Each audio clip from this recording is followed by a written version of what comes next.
கங்கையில குளிச்சா பாவங்கள் தீரும், காசியில உயிர் விட்டா மோட்சம் கிடைக்கும்னு ஒரு நம்பிக்கை இருக்கு. ஆனா அப்படி கங்கையில குளிச்சா நம்ம செஞ்ச பாவம் எல்லாம் போயிடுமா? அப்ப நம்ம செஞ்ச பாவம் எல்லாம் எங்க போகும்ன்ற கேள்விகளுக்கான பதிலா ஒரு முனிவருடைய கதையை இங்க பார்க்கலாம். இந்த சந்தேகம் ஒரு முனிவருக்கும் வந்திருக்கு. ஒரு முறை பாவங்கள் எதுவுமே செய்யாத ஒரு முனிவர் கங்கையில நீராட போனார்.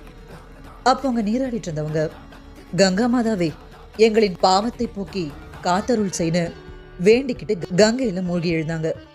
இத கொஞ்சம் தூரத்துல இருந்து பார்த்துட்டு இருந்த முனிவருக்கு, பாவங்கள் செய்தவர்கள் கங்கையில் குளித்தால் அவர்களின் பாவங்கள் நீங்கிவிடும் என்றால், எந்த பாவமும் செய்யாத நாம் நீராடினால் அந்த பாவங்கள் நம்மை வந்து சேர்ந்து விடாதான்ற சந்தேகம் வந்துச்சு. இதனால கங்கையில குளிக்காம திரும்பினாரு. அப்போ அங்க வந்த பெண் ஒருத்தவங்க, ஏன் முனிவரே, நீங்கள் குளிக்கவில்லையா? என்ன காரணத்தால் நீங்கள் குளிக்காமல் திரும்புகிறீர்கள்னு கேட்டாங்க. தன்னுடைய சந்தேகத்தை அந்த பெண் கிட்ட முனிவர் கேட்டாரு. கங்கை நிற்காமல் வற்றாமல் ஓடிக்கொண்டிருக்கும் ஜீவநதி. இது கடலில் ஓடி கலக்கிறது. அதனால் இங்கு கரைக்கப்படும் பாவங்கள் கடலில் சென்று கலந்து விடுகின்றன. அதனால் நீங்கள் கங்கையில் நீராடுங்கள்னு சொல்லிட்டு அவங்க போயிடுறாங்க.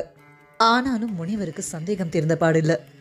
அனைவர் செய்த பாவங்களும் கடலில் சென்றுதான் கலக்கிறதென்றால் கடல் எப்படி புனித நீராட ஏற்ற இடமாக இருக்க முடியும்ன்ற சந்தேகம் வந்துச்சு. தன்னுடைய சந்தேகத்தை தீர்த்துக்க சமுத்திர தேவனான வருணனை நோக்கி தவம் செஞ்சார். அவர் முன்னாடி தோன்றின வருணன் கிட்ட தன் சந்தேகத்தை கேட்டார் முனிவர்.